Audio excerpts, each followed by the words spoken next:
Ever wanted to break out of your cubicle and into a business where you can call the shots? ubreakiFix is looking for passionate self-starters interested in a franchise opportunity in the booming electronics repair industry. At ubreakiFix, we help reconnect people to the devices that they rely on so that they can get back to what matters most. This is a big responsibility, and from the moment you join our family, our franchisees are provided with the resources and support to bring affordable and convenient electronics repair to your community. Did we mention that with amazing partners like Samsung and Google, ubreakiFix franchisees also have access to the highest quality parts and personalized training out there, as well as specialized tools? It's true. And it's also easy to visit ubreakifix.com/franchising and learn more about your big break at your very own ubreakiFix. Ever wanted to break out of your cubicle and into a business where you can call the shots? ubreakiFix is looking for passionate self-starters interested in a franchise opportunity in the booming electronics repair industry. At ubreakiFix, we help reconnect people to the devices that they rely on so that they can get back to what matters most. This is a big responsibility, and from the moment you join our family, our franchisees are provided with the resources and support to bring affordable and convenient electronics repair to your community. Did we mention that with amazing partners like Samsung and Google, ubreakiFix franchisees also have access to the highest quality parts and personalized training out there, as well as specialized tools? It's true. And it's also easy to visit ubreakifix.com/franchising and learn more about your big break at your very own ubreakiFix.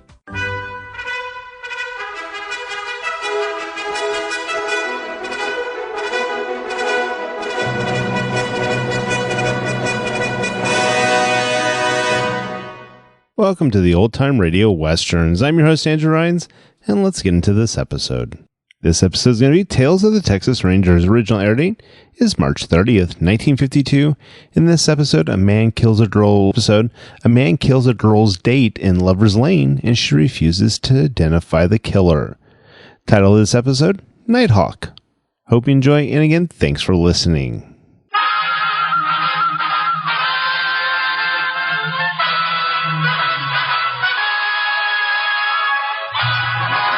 Of the Texas Rangers, starring Joel McRae as Ranger Jace Pearson. Another authentic reenactment of a case transcribed from the files of the Texas Rangers.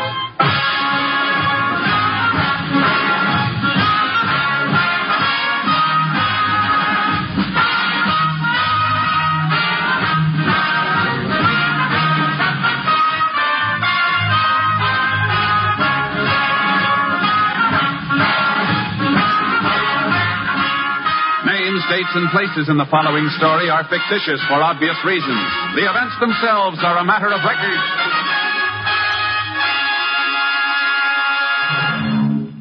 Every day, Monday through Friday, there's top entertainment all day long when you set your radio dial to NBC. Listen for Double or Nothing, and you'll hear one of radio's funniest quiz shows. Yes, Walter O'Keefe consistently comes up with great comedy entertainment Monday through Friday on Double or Nothing. Listen, and you'll agree. And then there's the program of the heart, Strike It Rich. The grand entertainment that Warren Hull brings you every day on Strike It Rich is just what the doctor ordered if you suffer from the housework blues. From Chicago, Tommy Bartlett brings you Welcome Travelers and interviews with the many interesting guests who each day pass through the Windy City. And then for more fun, listen for Bob and Ray, those two zany comics. Then there's Music and Charm with Dial Dave Garraway. So remember, every day, Monday through Friday, chase your blues away with the wonderful daytime programs on this station of the NBC Radio Network. And now, here's today's adventure with the Tales of the Texas Rangers.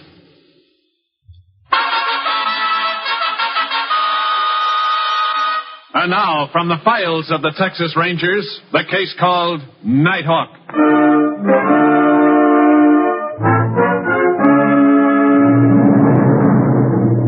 It is 12:30 on a Friday night early in June 1948. In the town of Tipton, Texas, the graduation dance at Carroll College has been over for half an hour.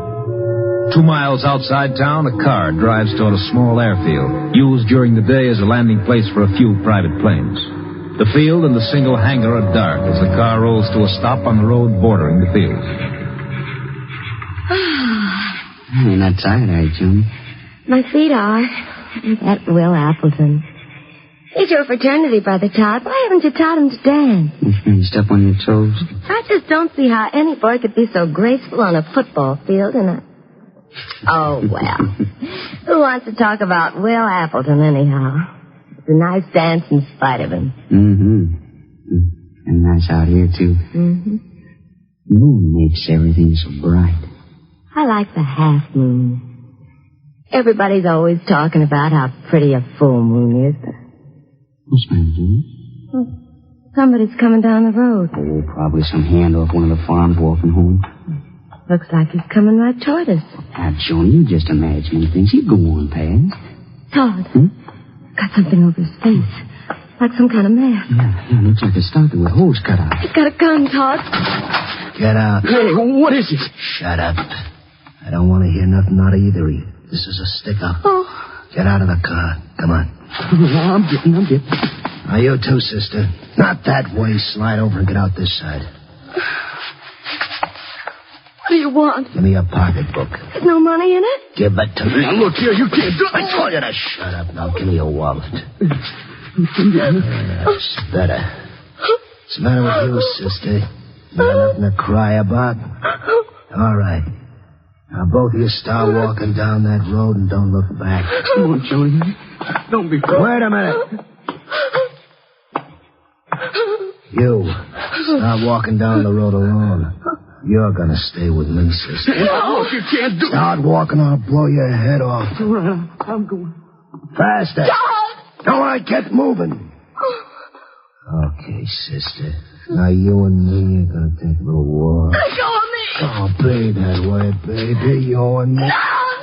Shut up. Get away. Shut up. Wait, you. I gotta get out of here. Oh, Johnny. He's all right, Johnny. He's gone. Here. Yeah, let me help him. Let me help. Take me home. Johnny. Home.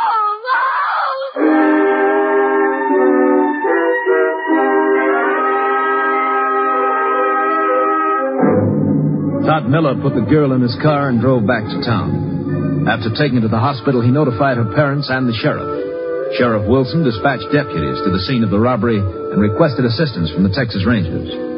As soon as he had spoken to the girl, the sheriff drove back to the airfield with Todd. Minutes later, Ranger Jace Pearson, who was assigned to the case, reached the field.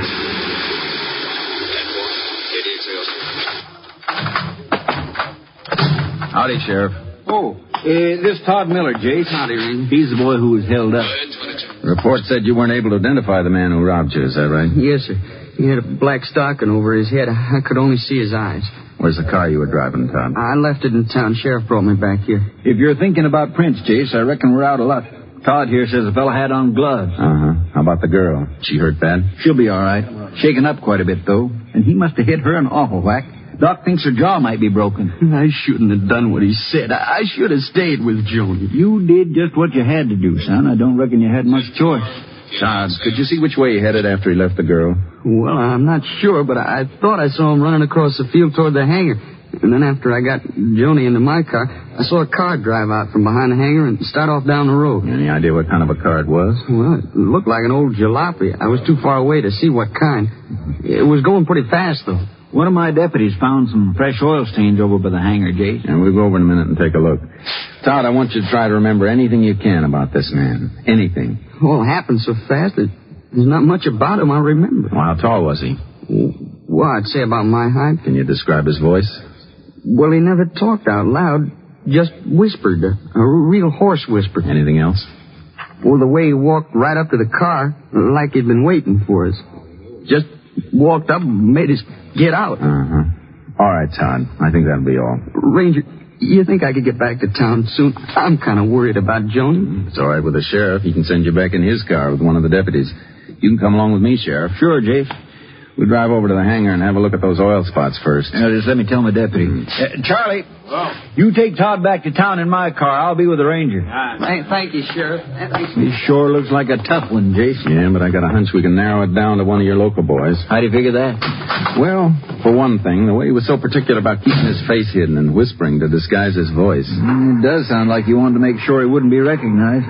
But it might have been some stranger who just didn't want to take chances on getting his description broadcast. Could be a stranger, except for one thing. The fact that he was well enough acquainted with the town to know where couples might be likely to park after a dance. It's more like a local. Unit 10 to KTXA. Go ahead, KTXA. Sheriff's office has received call that man in stocking mask has just held up couple at Carroll College football field. Man shot, possibly dead. Request this information be relayed to Sheriff. Football field straight along this road on the outskirts of town, Jace. Yeah. 10-4. Sheriff is with this unit. Unit 10 proceeding to scene at once.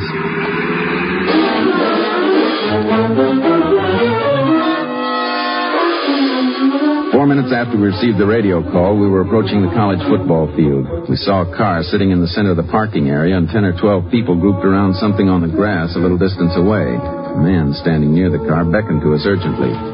Pulled up a few feet away from him. Howdy, Sheriff. Ranger. Snyder's my name, Chris Snyder. I heard the shots from my house over there. It's an awful thing, just awful. You wanted to show us something, Mr. Snyder? Yeah, the boy, he's lying over here. I think he's dead. Where is he, Mr. Snyder? Right around the corner of the car. There. Yeah? Such an awful thing, a young boy like this, and so much blood. I've never seen so much blood, not in all my life. Is he dead? 2 bullets in his chest.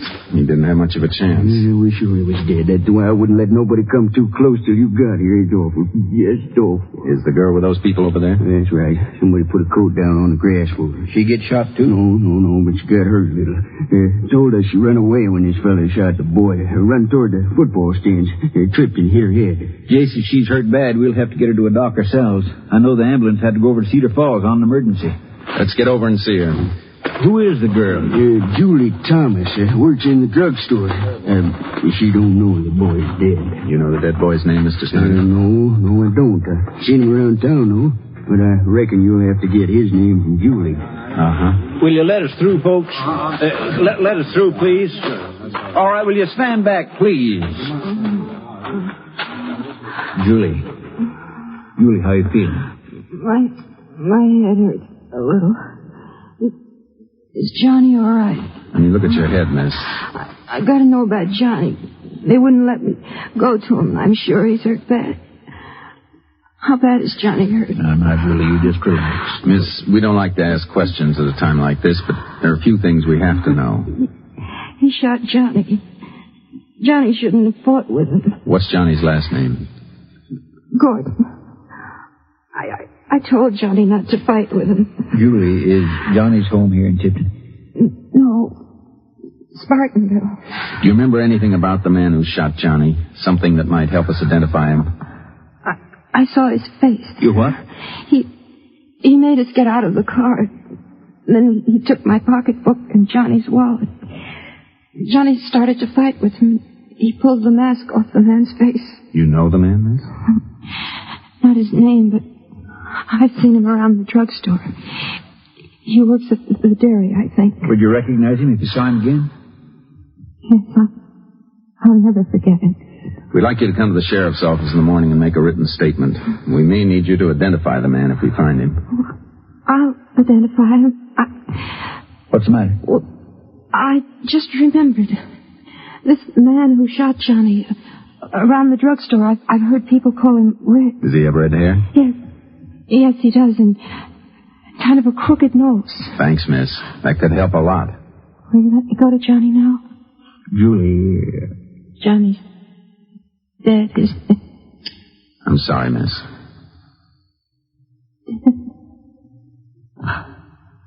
We were going to be married. Julie, I think you're married in September. We were going to have a big wedding. I always wanted a big wedding. Come on, Julie. We'll take you to a doctor.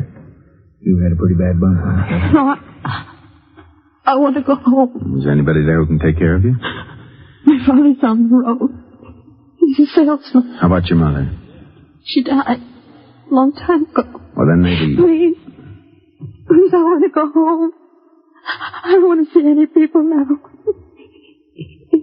If I need anybody, I'll call the lady next door. We'll take you home. The sheriff's right. You should see a doctor first. All right. Ranger? Yes? You sure Johnny's dead? You sure? Yes, miss. I'm afraid so. I see. Oh, Johnny. Johnny.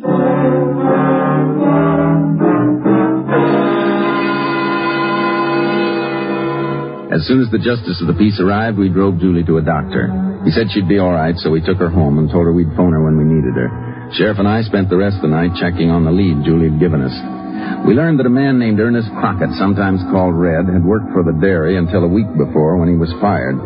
At 7 that morning, we found out that Crockett lived in a room above a feed store. We got a search warrant and went there. I sure hope Julie's got the right name.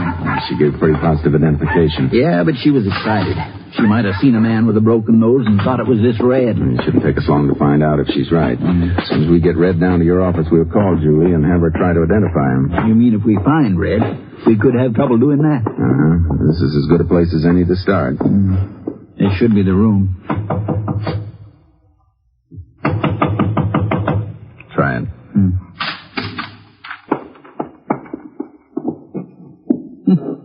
Empty. Yeah. You reckon he skipped? Maybe. We'll get back to the car. I'll ask headquarters to put out an all-points bulletin on him. Yeah, if he has gone anywhere, it's a cinch he hasn't got far. Murder took place at 2:30. That'd only leave him... Hold it, Sheriff. Somebody coming up the stairs. Yeah, that could be Crockett. Stay on your toes. He might try something. If he's our man, I almost hope he does. Shh, careful.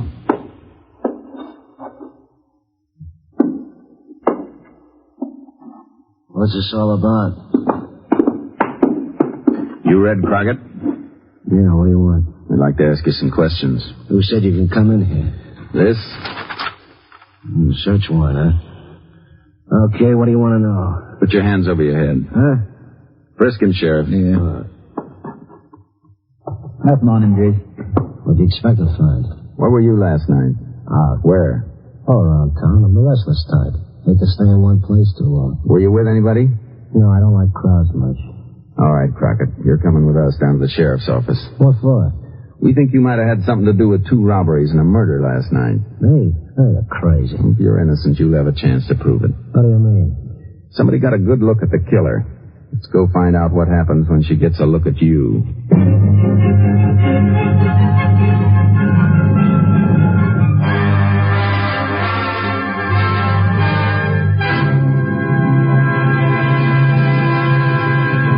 In just a moment, we will continue with Tales of the Texas Rangers, starring Joel McCrea as Ranger Jace Pearson. Friends, permit me a serious word. Think now of those families, more than 2,000 families, who were made homeless by tornadoes. In 6 states, thousands of people are picking through the rubble of their homes.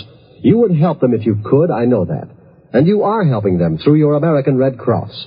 Even as I speak to you now, your Red Cross is there, feeding and sheltering the homeless, caring for the sick and injured. Your Red Cross has made an initial allocation of $1 million for emergency relief.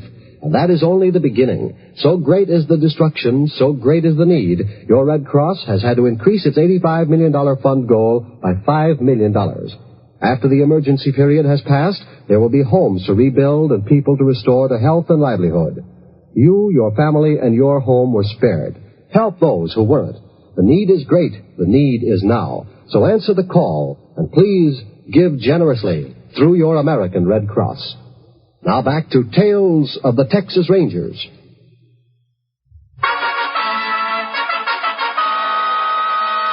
We continue now with Tales of the Texas Rangers and our authentic story, Nighthawk.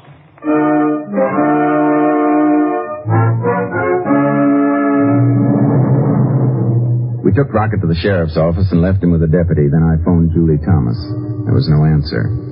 Sheriff and I drove to her house and found it locked. The woman next door told us Julie had left early that morning for a nearby town of Spartanville to stay with a girlfriend. After some persuasion, the woman gave us the girlfriend's name and address. We went to Spartanville and located the house. I still don't figure it, Jace. Why would she want to skip out like this without letting us know? She was pretty upset last night, Sheriff. Chances are she still is. Yeah, but there's something funny about this, and I don't like it. Can't say I do either.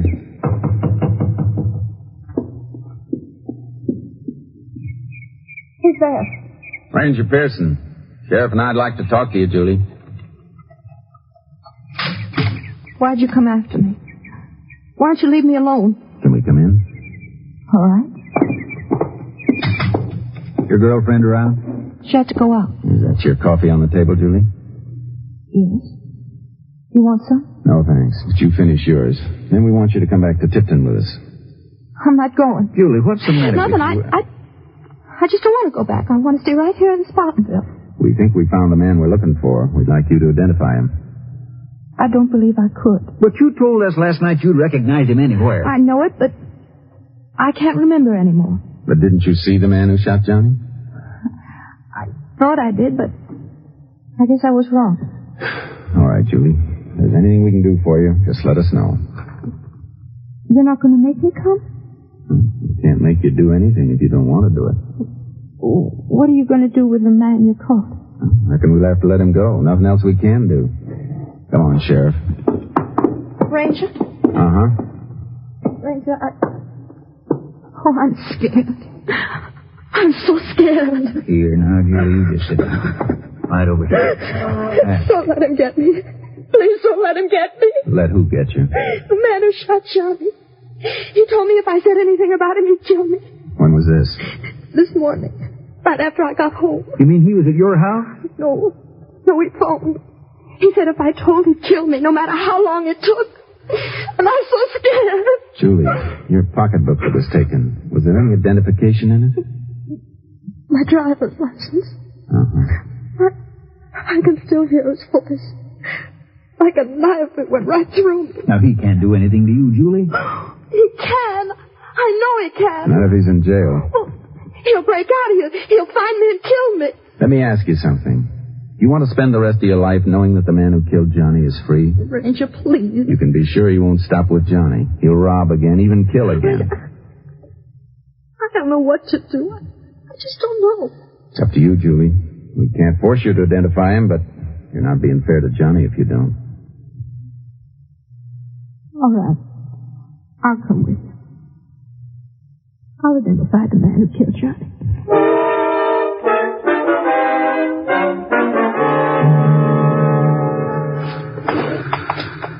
Ranger, I won't have to stay long in the same room with him, will I? Only a couple of minutes, Julie, just so we can be sure you'll have time to recognize him.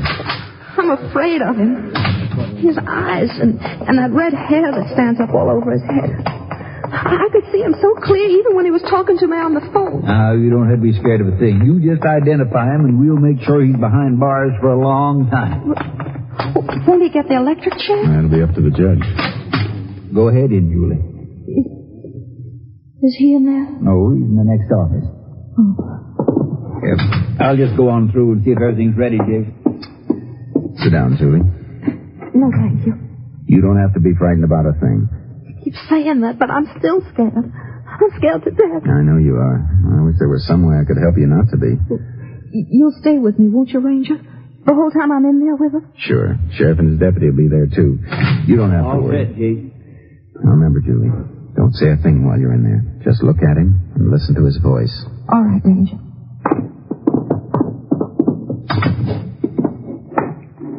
Stand up, Crockett.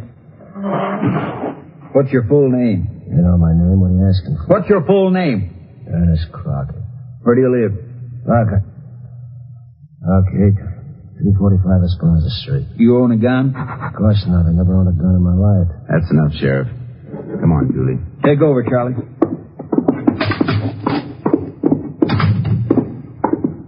Sit down, Julie. Here, take this chair. Thanks. I will sit down now. Was that the man you saw last night? Julie. You sure you didn't recognize him? I never saw him before in my life. But, Julie, the red hair and the broken nose you told us about, he must be the one. How many times do I have to tell you? I never saw him. I never saw him. You know what I think, Julie? Well, I don't care He's not the man. I think you're not telling us the truth. You're going to prove it? You're going to make me say something I don't want to? Julie, I told you before, we can't force you to say anything. But sooner or later, we'll find other evidence against this man. When he comes to trial, you'll be put on the stand, under oath. I'll swear I never saw him before. If the judge finds out you're lying, you could go to jail. Then I'll go to jail. Julie, I declare I wish I could talk some sense into you. You better go release Crockett, Sheriff, and we'll take Julie home. No, and I'll release... Ranger, I wish... Forget it, Julie. You do whatever you feel you have to do. But even without your help, we're going to keep after this man till we get enough evidence to convict him. I want to do the right thing, but when I looked at his eyes, I've got to go away. I've got to leave here today. Well, that's the way you want it. Where you figure on going? I don't know yet. Somewhere out of the state. I'll go up to Dallas first. Tell my father what's happened. All right. We'll stay with you till train time.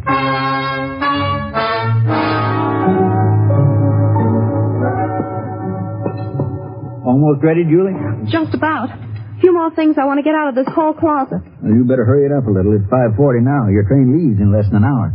You've still got time to change your mind, Julie. It's no use, Ranger. Excuse me a minute. Hello? When are you going to get rid of the cops? What? Shortly. You better make it fast. I'm watching you, baby. And I'm going to be watching you. You make one break and... Understand? Yes. Just see you keep your mouth shut. Hello? Hello? What's the matter, Julie? You look pale. I'm all right. That was Crockett on the phone, wasn't it? Yes, Ranger, and he's not going to let me get away. No matter where I go, I'll have the feeling he's watching me. Chances are he will be. It's no use running, is it? It's never worked for anybody. If you still want me to, I'll identify him. Oh, that's fine, Julie. And I'll tell you now, the man I saw in the sheriff's office is the one who held us up last night. He shot Johnny. Come on, Sheriff. We're going to pick up Red Crockett. We took Julie to the sheriff's office, then went to Crockett's room. When we discovered he wasn't there, we alerted all deputies for a systematic search of the town. We informed KTXA that the sheriff and I would be cruising the streets. We just doubled back a second time into the Mexican section when I received a radio call. KTXA to Unit 10. Unit 10 to KTXA. Go ahead, KTXA. Deputy Sheriff has been wounded in a gunfight at Estanita Cafe by a man believed to be Ernest Crockett. Hey. Subject escaped after resisting arrest. Holy smoke. 10-4. Unit 10 clear. KTXA Austin. Where's that cafe, Sheriff? About a block from the railroad tracks. If you swing left at this next corner, you'll come right to it. Hang on. He's probably taken off in that jalopy of his. He has. Won't take us long to catch up with him. Wonder which way he could have gone. Wait a minute. What is it? Just saw a man run into that alley up ahead. Does it lead anywhere? Down toward the freight yard, you can drive through to the tracks. He must be running pretty fast. There's no place he could have turned off. Yeah, this is as far as we can go in the car. Yeah. Hey, Jason saw him. Your lights picked him up. Where? He ran toward that boxcar. Let's go. Take it easy around this boxcar. There he goes, Chase, climbing into that empty over there. Hold it, Crockett.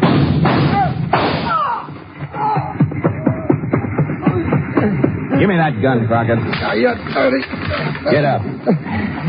It's only your arm. Hurts bad. Come on, Crockett. You were so anxious to have a train ride. Now I'm going to see you get one. All the way to Huntsville.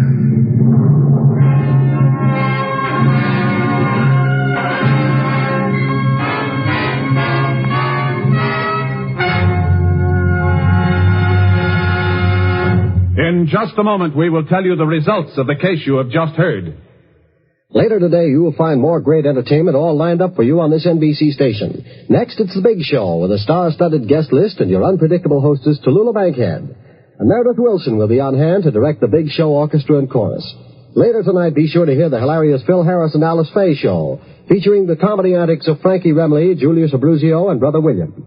There's mirth and music with Phil and Alice and their delightful program. And remember, too, the Theater Guild on the Air will bring you another entertaining dramatization of an exciting play co-starring two of your favorite Broadway stars. Yes, Sunday is Fun Day on NBC because of the many fine shows sent your way to add to your listening pleasure. Later tonight, you'll want to hear Jack Parr and the $64 question as Jack asks the questions and gives away the money. So remember, for fine entertainment all the rest of the day, stay tuned to this station of the NBC Radio Network. Now for the conclusion of Tales of the Texas Rangers.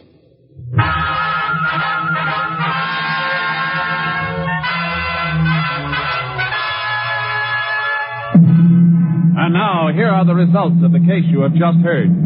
Julie Thomas made a positive identification of Ernest Crockett, and ballistics evidence proved that Crockett's gun had killed Johnny Gordon. Crockett was indicted and on July 9, 1948, was found guilty of murder with malice.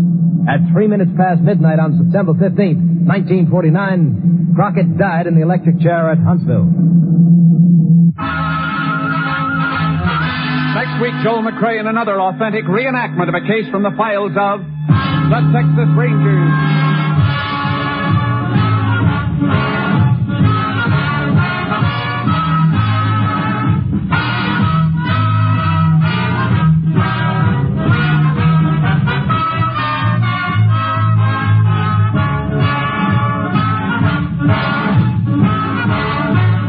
Joel McCrea will soon be seen in San Francisco Story, a Warner Brothers release. The cast included Tony Barrett, Bert Holland, Betty Moran, Lou Krugman, Parley Bear, and Michael Ann Barrett. Technical advisor was Captain M.T. Lone Wolf Gonzalez of the Texas Rangers. This story was transcribed and adapted by Charles E. Israel, and the program was produced and directed by Stacy Keach. Hal Gibney speaking.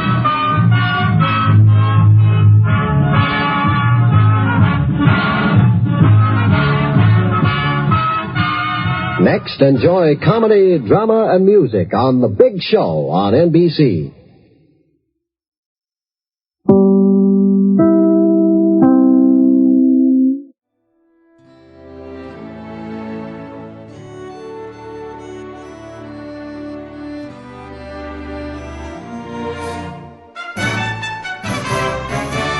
This has been a presentation of OTRWesterns.com, and we hope you enjoyed. Please take some time to like and rate our shows in your favorite podcast application. Follow us on Facebook by going to OTRWesterns.com/Facebook.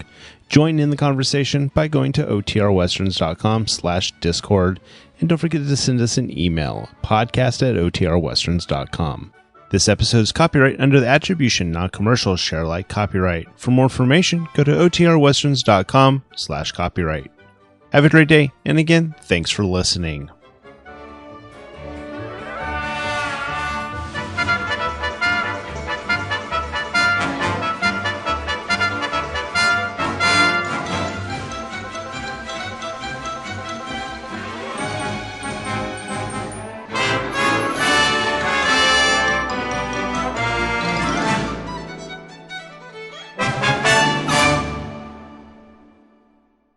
Okay, here are reasons to try a Nest mattress. 1, they have a mattress for every kind of sleeper. 2, Nest offers free exchanges within a 100-night trial. And 3, save hundreds on everything bedroom related now through the summer at nestbedding.com.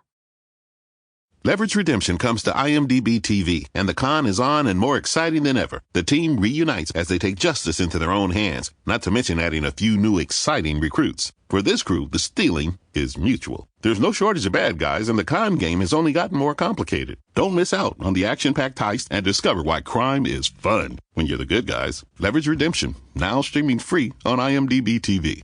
IMDb TV is available on Fire TV, Roku, or anywhere Prime Video is available.